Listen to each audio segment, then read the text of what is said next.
Here we are in the Queen Mary, looking for ghosts. I've heard a lot of stories about ghosts. All by myself. I'm looking all around, doing a circle. More than 100 years after its icy demise, the aptly named Endurance shipwreck has been found intact. Overboard! Row!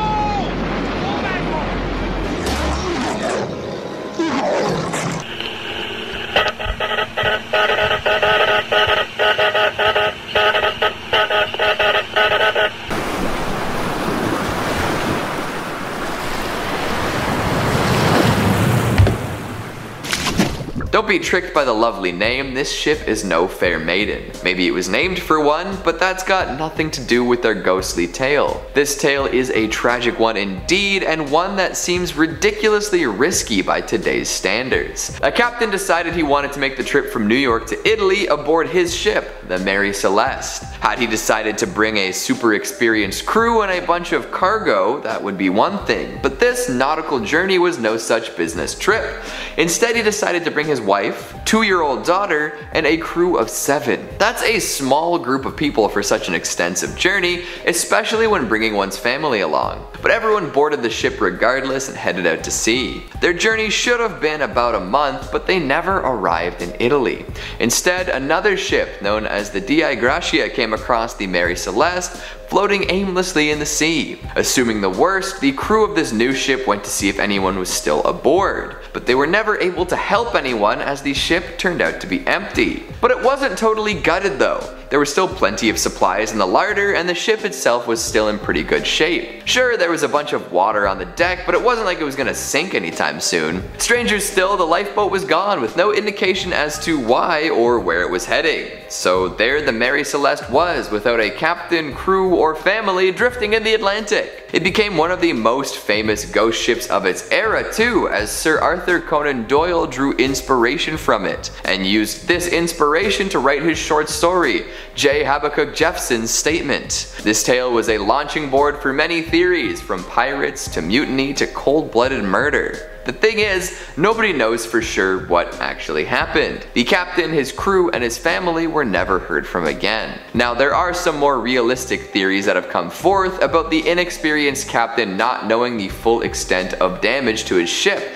and ordering everyone maybe prematurely onto a lifeboat at the first sight of land. Even so, that likely ended in tragedy as well, as the lifeboat never made it to shore, or so we think. And with all those supplies still on board and the ship not going down anytime soon, it feels a bit like an ironic tragedy now, doesn't it? Coming in at number 4, we've got the Kobenhaven. 5 masts, and none of them prevented the ship from going ghost. You'd think it would be easier to spot that way, but hey, unlike our last ghostly tale, this ship was jam-packed with capable sailors. Well, partly anyway. The Kobenhaven was known as a training ship, which would often take a fair number of cadets. They would learn how to best run the ship so that their subsequent journeys might go a little smoother. One would assume that a training ship wouldn't be subject to overly harsh conditions, just like how any training is supposed to lower the risk of failure during a real-life scenario. Unfortunately, this was not the case. 60 sailors marched aboard this well-fitted ship, and once they departed, they were never seen again. The ship had all anyone would need to succeed, including plenty of lifeboats, an auxiliary engine, and a wireless communication system. So what went wrong? Nobody really knows. It left the Rio de la Plata on December 14th, heading to Australia. On the 21st, the crew was in touch with another ship and all seemed to be well. After that though, they went totally silent. Some think they ran into an iceberg, others claim that it could have been something more sinister. Either way, darkness and fog definitely played into the equation. For years, the Kobenhaven was missing in action with nothing to show for it. However, some sailors did claim to see a phantom ship with 5 masts sailing the seas. Now, the ghost crew hasn't attempted to communicate with anybody yet, nor has anybody been able to get close enough to confirm what they've seen. But you'd better believe those cadets are seasoned sailors by now. Back in 2012, a wreck was discovered that many believed to be the Kobenhaven. However, this still goes unconfirmed. Coming in at number 3, we've got the tale of the Jenny. Now, the tales I've told up until this point have been mysterious indeed. The fates of the folks on board are up in the air and may never be fully explained. The story of the Jenny is just as mysterious, especially because it's been contested by a few folks, but the fate of the crew, if you believe the story, is more cut and dry, or should I say, frozen and wet. In this unsubstantiated story of oceanic horror, the crew of a ship named Hope came across what appeared to be a ship in pretty good shape. From a distance, there appeared to be crew members working on the deck. This struck the crew of the Hope as a little strange, as the Jenny had been missing for many years. When they got closer, it all started making sense though. The men they had seen atop the ship were indeed still there, but not alive. Each one was frozen solid, met with a frigid end.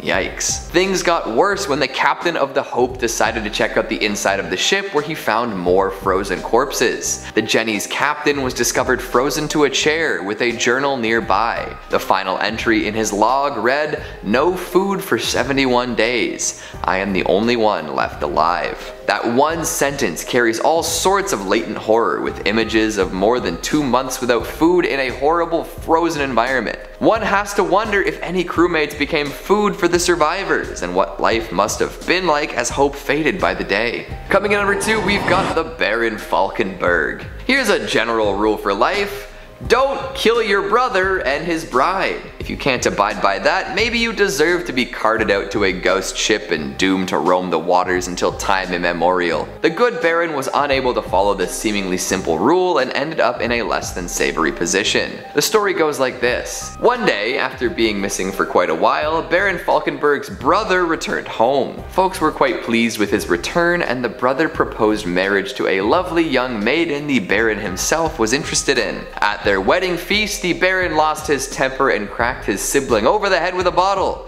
killing him. The bride-to-be was terrified and ran off, but the Baron pursued her to confess his love. This didn't go over very well, and the woman told the Baron that she'd rather be dead than be with him. A very literal man, the Baron interpreted this dramatic retort as a request, and he stabbed her. Realizing the grave mistake he'd made, the Baron fled to the beach, where he found a man with a dinghy waiting. This man told the Baron that the captain was waiting for him and rowed out to a much larger ship off the shore. From there, the Baron boarded the ship, and for the past half a millennium, he's remained on board. This ship always seems to be heading north, flickering with blue flame and filled with skeletal sailors. And finally, at number 1, we've got the Palatine. Forget the Block Island sound, we're talking about the Block Island Light. If you ever find yourself around Rhode Island between Christmas and New Year's, take a look across the water at night. It's said you might see an old ship blazing against the darkness. There are many stories about where this ship came from, and none have been officially confirmed. Some say that the crew had come down with a terrible illness and the captain would not let them go to shore. Others say that folks from Rhode Island lured the ship to the shoals in order to take what they could from it, killing the remaining passengers. And then there's the alternate version where the locals actually rescued the folks on board and nursed them back to health. So why is the ship on fire in the ghostly apparitions then? Well, apparently a woman was left on the island by the ship and eventually came to be known as a witch. She got her revenge on the vessel by imagining it on fire and cursing it for leaving her alone. This idea became more popular, and now the story involves a flaming ship. Kicking off at number 5, the SS Bechimo. Now, although many tales of ghost ships and their legend are mired in murky mystery and spotty historical records, this one is perhaps one of the most well-documented cases of a ghost ship in nautical history. Built in Sweden in the year 1914, the SS Bechimo was used as a trading vessel for routes between Hamburg and Sweden in and throughout the First World War. After the war though, it was shipped over to Canada, where it was employed by the Hudson's Bay Company, carrying cargo throughout the Arctic region. There, on October 1st, 1931, during a routine voyage, a devastating storm blew in, and the Bechimo was trapped in pack ice just off the coast of Alaska. The crew quickly abandoned ship, traveling over the ice to the nearest town of Barrow, Alaska,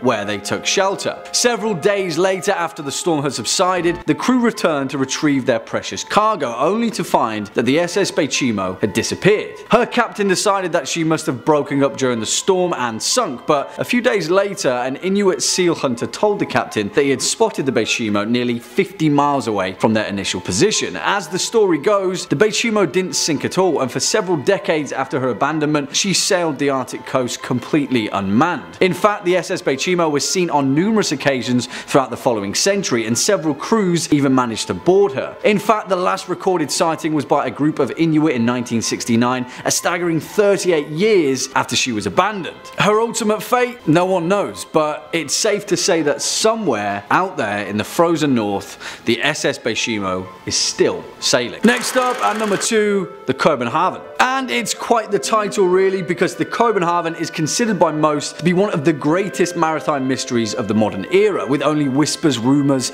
and speculation as to its ultimate fate. Built for the Danish East Asiatic Trading Company in 1921, it was the world's largest sailing ship at the time, and primarily served as a sail training vessel for young cadets. In the eyes of many, it was the most impressive sailing ship ever built. However, as the story goes, on September 21st, 1928, the Kobenhavn departed from northern Jutland for Buenos Aires on its 10th and ultimately final voyage. A total of 75 people were aboard, and the journey was planned to span all the way to Melbourne, Australia, and then back to Europe. But tragically, as we know, it was never seen again. The thing was though, the captain of the ship, Hans Andersen, was renowned for going long periods at sea without sending any messages, and so it wasn't until nearly 6 months later that the Danish company sent a search party. No wreckage or remains have ever been found. However, following the next several years of the Kobenhavn's disappearance, there were a number of highly reputable sightings of a 5-masted ship that fit perfectly its description. In July of 1930, the crew of an Argentine freighter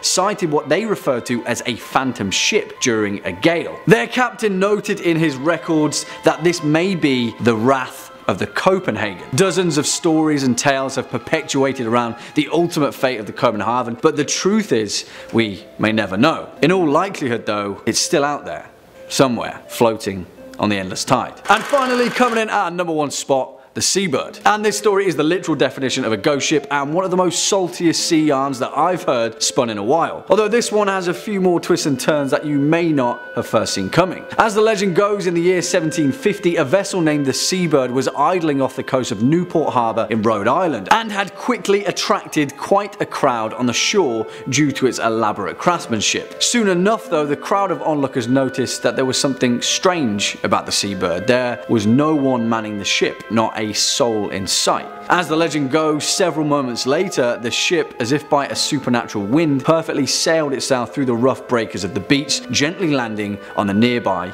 Easton's beach. There, a few brave souls boarded the vessel, only to find the Seabird completely deserted, save for a boiling kettle on the stove, and strangely enough, breakfast already prepared at the table. Now, some accounts state that a group of fishermen had passed the Seabird a few hours before and had even spoken to the captain themselves. Where had the crew gone? What had happened in the few hours that had passed since their last sighting? The truth of it is that no one may ever know, and such is the nature of ghostly tales from the sea. But, well, this is where things get a little stranger still, and take this final caveat with a pinch of sea salt. But as the legend goes, decades later, an old sailor reported to a New England journalist his deepest, darkest secret. In a fit of rage, he had murdered his entire crew just before making port, throwing their bodies into the ocean. And the name of that ship? Well, the Seabird, of course. Kicking off at number 5, the Kaz II, which perhaps is one of the most terrifying modern instances of the term ghost ship, and one of the most profoundly tragic unsolved mysteries of the deep blue sea. The Kaz II, which was publicly dubbed the Ghost Yacht, was a 9.8 metre catamaran which was found drifting listlessly 88 nautical miles off the northeastern coast of Australia on the 20th of April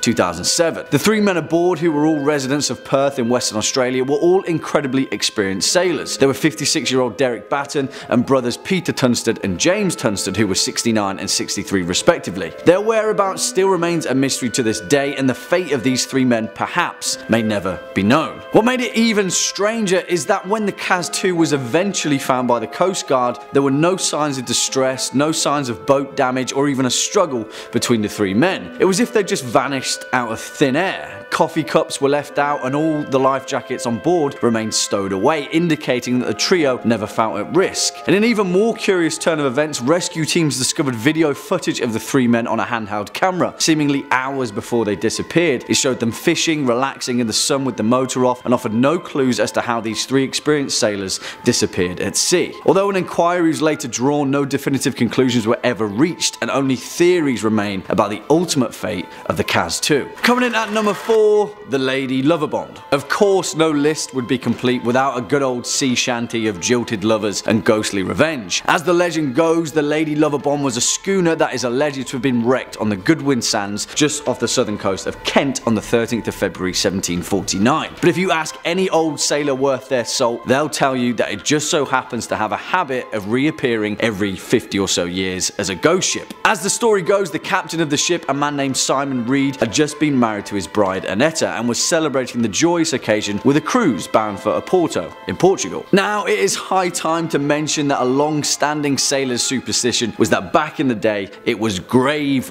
bad luck to bring a woman on board, and in many ways, the legend of the Lady Loverbond is a cautionary tale that exemplifies that fact. According to the tale, the ship's first mate, a man named John Rivers, was a rival for the hand of the captain's young wife, and in a jealous fit of rage, he killed the crewman manning the ship's wheel and steered the vessel into the treacherous Goodwin Sands, killing absolutely everyone on board. And if you're asking me, that is a stark overreaction. But nevertheless, since that fateful day in 1749, the Lady Loverbond has been sighted on numerous occasions with an ethereal, ghostly glow, eternally bound to wander the ocean. Coming at number 5, we've got the MS Antonia Graza. What better way to kick off a list about ghost ships than with the vessel from the movie Ghost Ship? Folks really love this one and come out in droves to sing its praises whenever possible. It's easy to understand why, too. With an absolutely brutal opening sequence and plenty of phantom fun aboard a wicked Italian ocean liner, there's a little something for everyone. The mystery behind the ship's fate is a fascinating one too, revealed over the course of the flick to great effect. See, all we really know about this ghost ship at the beginning is that there's some sort of tampering that caused the entirety of the crew and passengers to be sliced in half by a very tense wire. The only survivor was a young girl, as she was too short to be whipped in twain. Well, she survived the initial disaster, but being alone on a ship in the middle of the sea doesn't bode well for anyone. Decades later, a salvaged tugboat comes across the ghost ship and decides to give it a whirl. Upon boarding, they discover an enormous bounty of gold bars and an even more impressive collection of wayward spirits. They meet all sorts of ghosts who give them wishy-washy answers on what happened to them, all while some tugboat crew members are lured to untimely deaths by tricky spirits. Uh-oh. This ghost ship keeps getting, well, more ghastly. It's a mystery right up until the very end, and even then there's more to discover. It's more than just ghosts aboard this ship, there are demons and soul collectors aboard as well. And if you think that's the end of it, well, I've got some news for you. It's not. If you want ghosts, mysteries, and ships, this is the movie for you. And even if just one of those boxes is something you want ticked, I promise it'll work quite well. So good luck, and watch out for the ferryman. Seriously, that dude's bad news. Coming in number 4, we've got the HMS Erebus and Terror. Now, this one's fun because it kind of crosses the line between history and fiction. If you're big into horror TV or horror novels, you've probably heard of this tale already, as it was adapted first into a book and then a popular series. Both known as the Terror, they take a look at the events surrounding a pair of particularly interesting ghost ships, the HMS Erebus and the HMS Terror. These did indeed set sail way back in 1845 on a mission led by Captain Sir John Franklin. They were meant to explore the last unnavigated bits of the Northwest Passage to see if there was anything to be learned from the magnetic data up there. Unfortunately, both ships became trapped in ice in what one day would be Nunavut. Not ideal, right? Well, some theorize that the deadly cold and lack of supplies were only the beginning of these sailors' problems. There are many possibilities and variables when you put over 100 men on a couple of ships stuck in a frozen wasteland, and for many years, nobody truly knew what their fates were. After being icebound for more than a year, the ships were abandoned. It's said that Franklin and many others had already died by that point. With that knowledge, the rest of the crew, including Francis Crozier and James Fitzjames, went out in search of land. They were never heard from again. More than a century and a half later, both wrecks were discovered and they're both regularly explored and studied. But what happened when the ships were stuck? Why did the crews wait so long before striking out for land? Were there really no other options? In The Terror, a terrifying monster is introduced to keep the plot tense and exciting. Could such a creature really have appeared? Elements like madness and cannibalism are also introduced in the fictional retelling of this wreck, which seems like they could have played a part in the real-life tragedy. Still, the tales from the ships are just as chilling now as they've ever been, and the fates of all those who abandoned the ships at the end are still a mystery. Did they freeze and fall beneath the surface? Were they discovered by Arctic predators? Maybe they were taken in by nearby tribes, never to return to their previous lives. Someday we may find out the truth, but for now, it's all conjecture. Coming at number 3, we've got the Wind Waker's ghost ship. Now we're back to some total fiction. In the most seafaring of the Legend of Zelda games, of course there's going to be a mysterious ghost ship to discover. Many folks looking back on their gaming experience recall this encounter with trepidation. It was freaky to find a ghastly vessel in what seemed to be a relatively cheerful game, especially when you couldn't actually interact with the ship without a specific chart. It would coast around the ocean, moving from place to place based on the position of the moon. Sailing at night became more of a thrill once you knew a ghost ship could cross your path. Worse yet, if you did have the appropriate chart and made it on board, you'd be greeted with plenty of skulls and a few enemies, which tells the tale of a very unfortunate crew if you ask me. Thankfully, there is treasure to be found on this ship, and once you open it, the entire ship will disappear, with a really creepy laugh to boot. Unbeknownst to the treasure seeker, they'll end up unconscious on their boat afterwards. How'd they get there? Who did those skulls belong to? Where did the boat go? All good questions, but not all of them have good answers. Ask around and you'll just hear tales of terror. Apparently the person who put the ghost ship chart together died shortly afterwards, so you can't even ask for more details.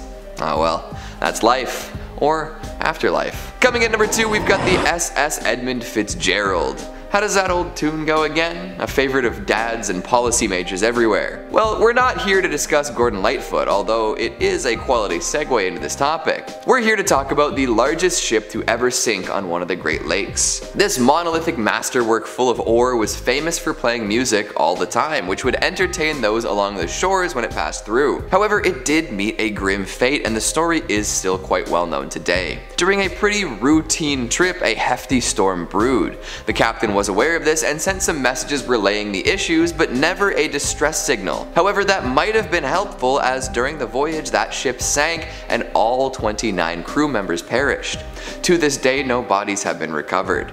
Nobody knows exactly what happened to the Edmund Fitzgerald. After years of examination and theorizing, many potential factors could have come into play. Some say that it may have been swamped, others claim it could have suffered structural failure or even been shoaled. Regardless of the actual problem, no reports from the ship itself materialized, so it's possible we'll never know. And finally, at number 1, we've got the Flying Dutchman. Anyone else have their first experience with this ghostly tale through SpongeBob SquarePants? Only 90s kids remember, am I right? I'm gonna have to retire in shame after that one. Ignoring my tacky pop culture worship, let's talk about the actual ship, not the green tinted underwater ghost. For ages, mariners, sailors, and other water-minded folk have told tales of the vessel that can never make port. Doomed to sail the seas forever, this craft is a portent of doom. If you see this glowing aberration while on an aquatic journey of your own, bad luck is sure to find you. The origins of the ship are hotly contested, ranging from vengeful pirate tales resulting in a cursed ship to a captain selling his soul for safe passage after ignoring warnings of danger. But one can be certain that the deck is loaded with the souls of criminals and ne'er-do-wells. If you hear cries of "ah, ooh, ah," or spot a ghastly green light while sailing the 7 seas, good luck. So, are you looking for a new boat? I heard they're quite the hot commodity these days. Maybe reconsider getting anything second-hand though. Who knows what kind of myths and legends are associated with them. Kicking off at number 5, the Caleuche. And for this first foray into these particular ghost ships that haunt the sea, we're going to be heading over to the mythologies of Chile and the many legends that have been built around its coastal landscape. One of those, according to Chilean legend, is that of the Caleuche, a large ghost ship that sails the seas of Chiloé, a small island just off the coast, where it only ever appears at night. The ship itself is said to appear as beautiful, cast in a bright white light, an enormous vessel with 3 masts and 5 sails each. It is said that when the Caliuche appears, it is always at night and always full of lights with the sounds of a great party and a feast on board. Quickly though, it disappears, plunging back beneath the murky depths. Interestingly enough though, although this vessel is said to be similar to the Flying Dutchman, there is a boatload of mythology relating to this particular legend. One of these versions claims that the vessel is crewed by the drowned souls lost at sea who are brought to the ship by three mythological figures in Chilean legend. Two sisters, one of them the Sirena Charlotta, a type of mermaid, and the other the Pincoya, a type of water spirit said to protect the Chilean coast. And then their brother, the Pincoy, their male counterpart who has the body of a sea lion. It's pretty cool. Once aboard, the perished souls can resume their existence in an eternal reverie of adventure on the high seas. However, there is a much more sinister version of this legend, which states that the crew of the Caliuche instead sailed the Chiloé archipelago, luring fishermen and sailors toward it with an enchanting music to enslave them as part of their crew for eternity, where they are twisted and then contorted and put to work in their afterlife. Yeah, I'm pretty sure I prefer the first one, actually. Swinging in at number 4, the Eliza Battle. And for this one, we're pinching the parameters of the Seven Seas, and instead we're taking a look at one of the most notorious maritime disasters that instead of on an ocean occurred on a river. The Tombigbee River, to be precise, a stretch of water that runs between Columbus, Mississippi and Mobile, Alabama. And here we have the legend of the phantom steamboat of the Tombigbee. Back in 1852, one of the largest river steamboats constructed at the time, the Eliza Battle, was put into service between the two southern states. During one particularly cold February in the winter of 1858, after the Eliza Battle had departed the city of Columbus, the ship made its way downriver, stopping on the way at Pickensville, Gainesville, Demopolis and several other small river landings. By the time that the steamboat had left off at Demopolis though, it was filled to the rafters with passengers, and not only passengers but also over 1,200 bales of cotton to be ferried to the final stop. Now, although it roughly still remains a complete mystery, around 2 AM on March the 1st, 1858, about 30 miles downriver from Demopolis, the crew of the Eliza Battle awoke startled to discover that the cotton bales on the main deck were on fire. Flames soared and quickly engulfed the ship's hull, soon spreading out of control despite the frigid temperatures attributed to the odd, gusty evening. The boat continued onward though, the entirety of its exterior completely engulfed in flames and cut off from their lifeboats. The passengers, many of them who had awoken dressed in their night clothes, were forced to plunge into the icy river below. Now, some of them survived, mainly by floating atop the remaining cotton bales, but all in all, over 33 people lost their lives, both crew and passengers included. The Eliza Battle quickly sank beneath the water, the wreckage of which still lingers at the bottom of the Tombigbee River. It's said that on a particularly cold and windy night, the Eliza Battle will emerge from the icy fog engulfed in flames, once again a warning sign of an oncoming ill omen. Next up at number 3, the Fireship of Baie des Chaleurs. Which, I mean, come on guys, that's probably the most awesome sounding title to anything on these historical lists, right? The Fireship of Baie des Chaleurs sounds like something that Geralt of Rivia himself would sail down to Skellig after a summer in Toussaint, but whatever, that's by the by, because this vessel in question actually takes us over to the eternally autumnal eastern tones of New Brunswick, Canada. Now, the Fireship of Baie des Chaleurs is also more commonly referred to as the Chaleur Phantom or the Phantom Ship, and it often takes the form of a series of ghost lights just before a storm, appearing as a large 3-mast galley. Now, the actual mechanics of this phenomenon are dubiously debated, and many believe it's caused to be down to either the weather phenomenon of St. Elmo's fire or an undersea release of natural gas after a patch of rotting vegetation just off the New Brunswick coast. I mean, that's a completely different story entirely, but what we're concerned with is the actual origin of the Fireship, the history of which is equal parts tragic and gruesome. As the legend goes, back in 1501, a Portuguese captain had spent a year pillaging the coast of Baie des Chaleurs, capturing Mi'kmaq natives for the slave trade. However, his cutthroat agenda was miscalculated, as a year later, when he returned to the region on his second voyage, he was captured, tortured and killed by the Mi'kmaq people in revenge for their kidnapped tribesmen. The legend didn't end there though, because a year later, the brother of the Portuguese captain sailed to the bay in search of his missing sibling, and upon seeing seeing the same flags, the Micmac people attacked the ship, setting it ablaze whilst it was moored in the bay. Cut off, burning, and with certain death facing them, the sailors swore to haunt the bay for 1,000 years as their blazing fire ship sank into the Bay of Chaleur. Now, whilst later both Mi'kmaq and Portuguese casualties washed up on the shores of the island, the bay itself is said to be haunted by those that perished, often appearing as distraught sailors and warriors, their flesh burnt by the fire ship. Swinging in at number 2, the Princess Augusta. And on the topic of ghostly phenomenon, this particular apparition is perhaps one of the most well documented ghost ships of the 18th century, although the actual history behind it is shrouded in intrigue. Although the folklore account of this particular vessel is based upon the historical wreck of the Princess Augusta, a ship that sailed out of Rotterdam in August 1738 under the command of Captain George Long, in more modern records it is commonly referred to as the Palatine, where the Palatine Light, the apparition in question, famously gets its name. And the reason for that is down to the nature of the ship. Alongside 14 of his crew, Captain Long's directive was to transport 240 German immigrants from the Palatinate region of the Rhineland to build a new life for themselves in Philadelphia. However, we know that this is the tale of a ghost ship, and from the offset, their vessel was afflicted with some terribly tragic luck. Not long after passing through the Atlantic, the Princess Augusta's water supply was contaminated, causing a fever and flux to spread through the ship, killing 200 of its passengers, half the crew, and the captain himself. The ship's first mate, Andrew Brooke, quickly took command as the survivors leapt out of the frying pan and into the fire, getting hit by severe storms that pushed the ship far off course to the north. They then endured 3 months of extreme weather and dwindling supplies, when eventually they emerged shipwrecked in Block Island, not far from Rhode Island. Here the tale splits, but one thing is certain: Andrew Brooke, the first mate and commanding captain, took what remained of his crew and rowed ashore without once looking back at the cursed ship. It is said that some of the passengers survived, aided by the Block Islanders, but little to nothing is known about those that survived the entire voyage. As the legend goes, the Princess Augusta was set alight from the coast in the dead of night, pushed out to sea to burn and then disappear. At night, they say that if you listen closely, you can hear the screams of those that didn't make it back to shore. And finally, coming in at our number 1 spot, the Duke of Danzig. And for our most terrifying ghost ship on this list, of course it has to be a brutal and bloodthirsty pirate ship, a privateer that plundered her way across the Caribbean, notoriously in the name of her royal namesake, the Duke of Danzig. This ship's seafaring career was relatively quiet for the first few years of service, mainly acting as more of a letter of marque, a deterrent more so than a private man of war.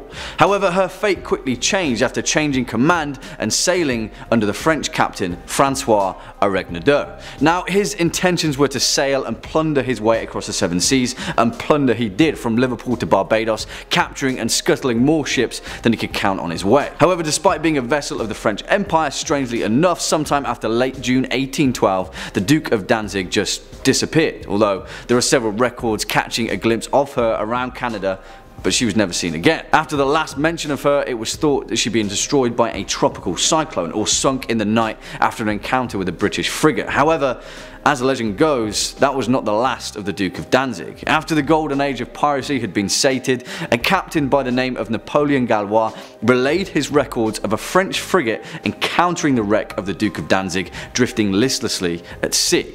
As his crew witnessed, the ship itself was covered from helm to hull in dried blood, and in staggered rows were the putrefying corpses of her crew, many of which were brutally crucified to the masts or the deck. Strangely enough, there were no signs that she had been in recent battle. In fact, despite the blood, she was pristine, no shot holes, and her sails and rigging intact. After searching the ship, Gallois' crew found a stack of blood-stained papers identifying the captain as the same Francois Aregnadour. And then, as they left, the crew of the frigate set the brig ablaze, forever to be buried at sea, along with her mystery. Number 3, the Orang Medan. That's a fun name. In the 1940s, there was a widespread story about a ship named the SS Orang Medan that had exploded near Indonesia, and its entire crew was found dead under mysterious circumstances. That's a pretty good ghost story. And like any good ghost story, there's a number of variants depending on who's heard what. Some claim that the Medan was attacked by a boarding party of rabid pirates, modern day buccaneers. Others claim that it was smuggling dangerous secret chemicals that poisoned the crew and caused the ship to explode. And of course, we're on Top 5 Scary. I love wild speculation, so I'll say I think aliens did it, and who are you to tell me I'm wrong? It could be something paranormal.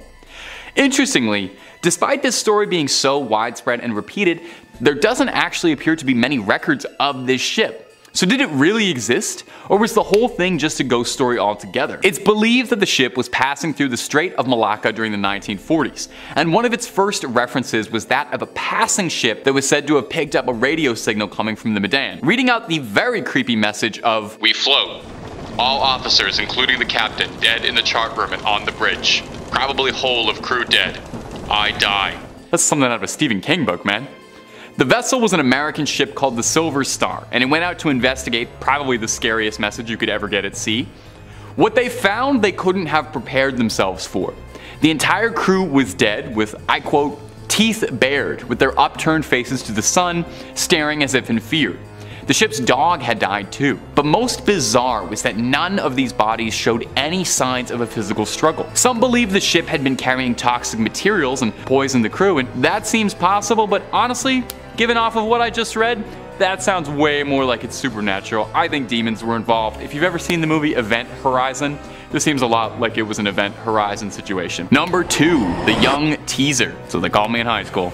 Unlike a lot of other ships on this list that had served as merchant vessels, the Young Teaser, true to its name, was a bit of a wild card rebel as far as ships go, and was a notorious pirate schooner flying the Black Flag and was famous for its speeds. The Young Teaser had made a name for itself as a dangerous ship around Mahone Bay, notable for several successful raids, which is a lot easier said than done. I don't know if you've ever tried to board an enemy ship, it's very complicated. A whole lot wrong can happen on the ocean, and in the year of 1813, the Teaser had met a match it couldn't outplay, when it was cornered by a Nova Scotian officer by the name of Sir John Sherbrooke. Sherbrooke was a decorated military officer. He was a veteran of the War of 1812 and was looking to continue his path of glory, get another medal on the chest by capturing the Teaser and its crew and bringing them back to the crown to face justice for years of plundering. Sherbrooke was ready to board the Teaser, but he noticed that a privateer aboard it had already begun lighting their own ship on fire. Instead, the pirates had chosen to go up in flames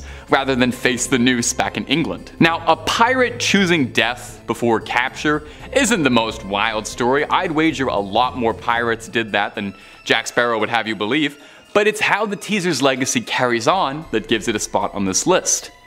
Ask a Nova Scotian around the bay and they might tell you one of their more famous ghost stories, that on June 27th of every year, the otherwise peaceful Mahone Bay is overcome by fog, smoke, and the curdling screams of the damned crew whose souls are still trapped in the bay. They say on a real foggy night you can see the burning ship still sailing through. Some people even saying they see spectral sailors hanging off the riggings. Some boaters say that they see the ship charging towards them as if it was still marauding out and about, only when it's about to crash into another ship, it vanishes into thin air, leaving behind a cloud of smoke and fog in its place as if it was never there. And number 1, the Carol Deering. Now, we've been talking about ghost ships this whole video, and weird things that have happened to ships, ships going missing, but we've yet to bring up my favorite anomalous triangle outside of Bermuda. So let's fix that, eh?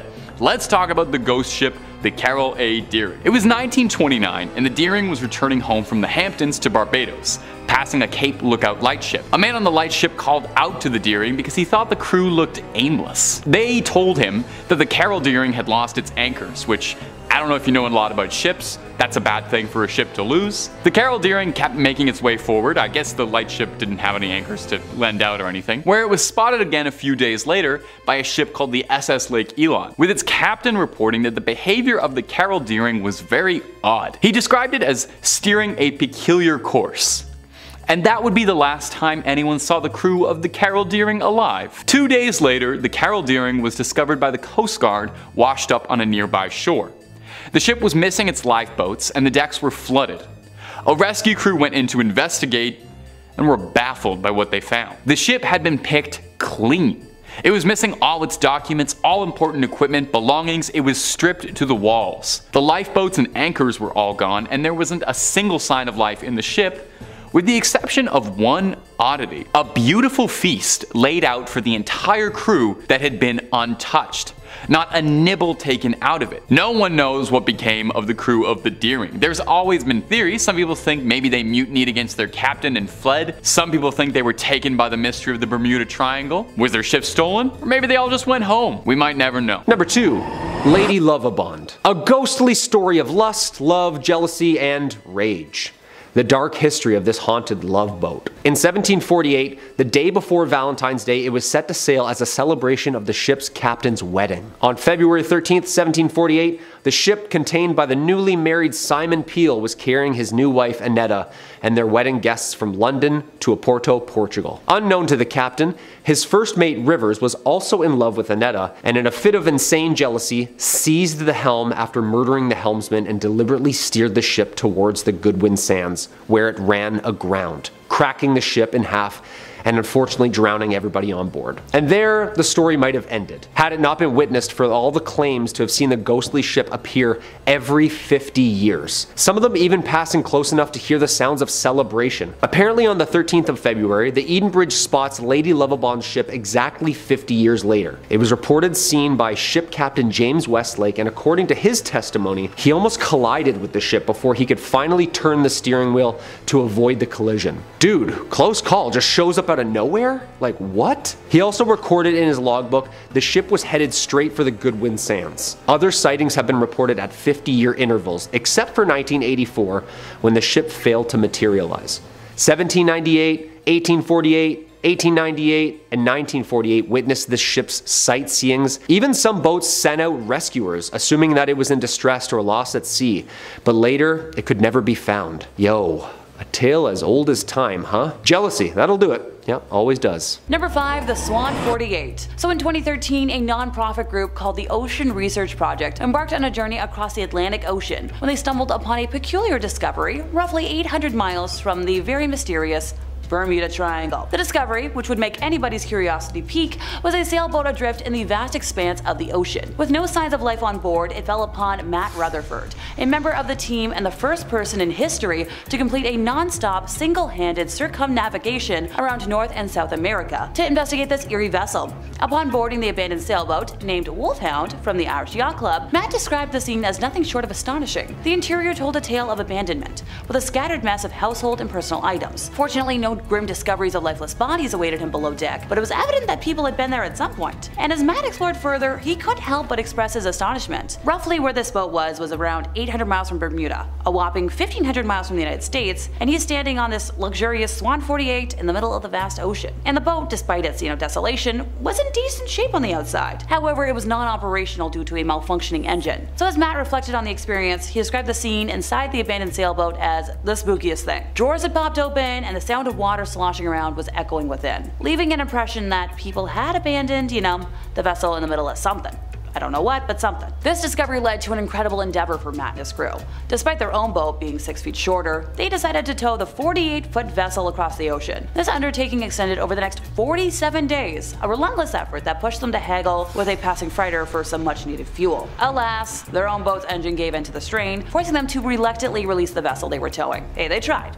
A for effort. The ship's abandonment was estimated to have occurred 9 weeks before its discovery, a testament to the durability of those vessels left to their own devices in the unpredictable ocean. It turned out that the boat had been owned by Alan McGettian and his crew, who had fallen on hard times when they lost battery power, followed by engine failure, rendering the vessel without communications or navigation systems for 8 days. Fortunately, their own ordeal was cut short when they were rescued by a passing cargo ship. Number 4, the Rosalie or Rossini. So the mysteries of the Bermuda Triangle have long captivated the human imagination, and tales of ghost ships drifting aimlessly in mysterious waters only add to the intrigue. So this story, dating back to August 3rd of 1840, involves the Rosalie, a large French ship that was bound from Hamburg to Havana. According to reports from the London Times on November 6th of 1840, the Rosalie was discovered as an abandoned ship with no apparent explanation. But what makes this story even more bewildering is the lack of any evident damage. Most of its sails were set, and its valuable cargo, comprising of wines, fruits, silk, and more, remained in, impeccable condition. The captain's papers were found securely in their designated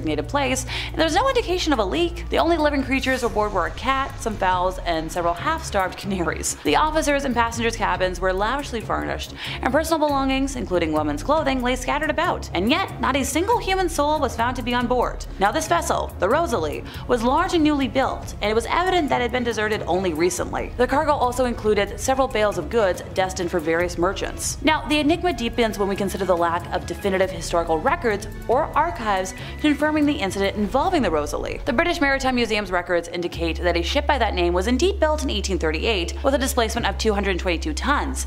However, these records alone do not prove that the ship experienced any accidents, let alone, here. Additionally, there's a lingering possibility of confusion between the Rosalie and another ship, the Rossini, which was reported to have struck ground near the Bahamas in 1840 and was subsequently found abandoned. Mysteries often beckon the curious, and the Rosalie is no exception. Whether it vanished without a trace or was discovered derelict remains a subject of debate among enthusiasts of the Bermuda Triangle's enigmas. So let me know in the comments what you think of this entire mess. Number 3. A mystery. Alrighty folks, this story from 1881 involves the Ellen Austin ship, a vessel measuring a substantial 210 feet in length, sailing from London to New York. And it was during this voyage that the ship's captain, Captain Bake, and his crew found themselves in the midst of an unexplained and eerie encounter. While traversing the notorious Bermuda Triangle, the captain and his crew spotted a small, unidentified ship sailing alongside them. Intrigued and perhaps, concerned, the captain attempted to make contact with the mysterious vessel for 2 days, but their efforts yielded no response. Fueled by curiosity, and perhaps the desire to assist or loot, the captain and his crew boarded the abandoned ship,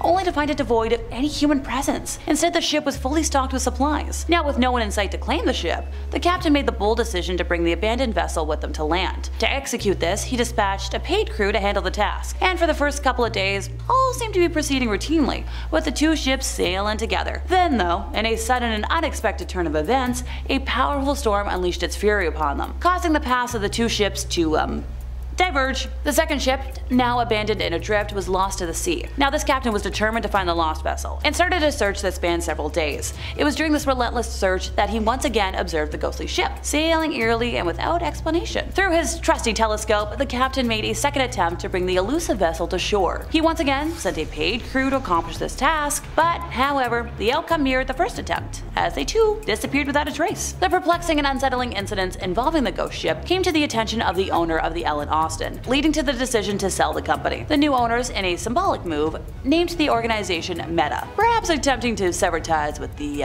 unexplained phenomena. The mystery surrounding the ship remains unsolved to this day. Now some folks have claimed to have spotted this mysterious vessel, sharing stories of a pirate ship sailing a route from London to Florida. Now the ship, it is said, has been accompanied by haunting screams that serve as a chilling warning for those who cross its path. Legends suggest that in 1701, a pirate ship sailing through the same waters was besieged, if you will, by a colossal and mythical creature known as the Gargantos. The ship's spirit continues to navigate the Bermuda Triangle's routes, luring unsuspecting travelers. Those who venture aboard or traverse the same route are believed to be consumed by the monstrous entity. Countless lives have apparently been claimed by the sinister waves, with the vengeful spirits of the pirates serving as harbingers, urging people to turn back. When we piece together these elements, it becomes apparent that the ship that the captain encountered could very well be the elusive pirate ship, seeking to claim the captain and his crew. And hey, miraculously, they managed to escape its clutches on 2 separate occasions. Now, numerous search operations have been conducted in the quest for answers. In 1822, a ship was recovered from the desolation of the Triangle, bearing the grim discovery of 21 deceased individuals on board. Some versions of the story indicate that among them were 43 pirates, and the lingering belief is that the vengeful spirits of the ship continue to haunt and torment those who venture into the waters of the Bermuda Triangle. Number 1. Not just old wives' tales. Alrighty folks, we've officially made it to the most recent incident on today's list. In July of 2015, 2 young boys, Austin Stephanos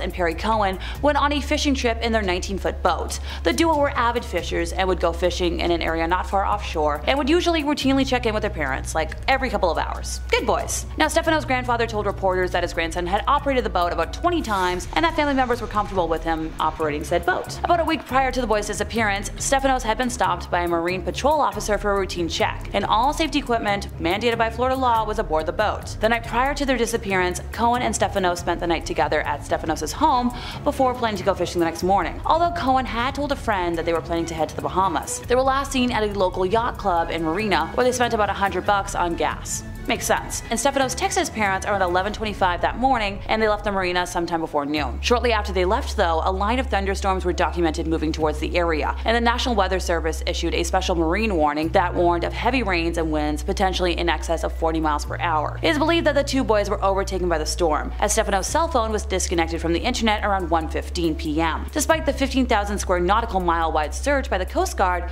the pair's boat was found a year later off the coast of Bermuda, and the boys were never seen again.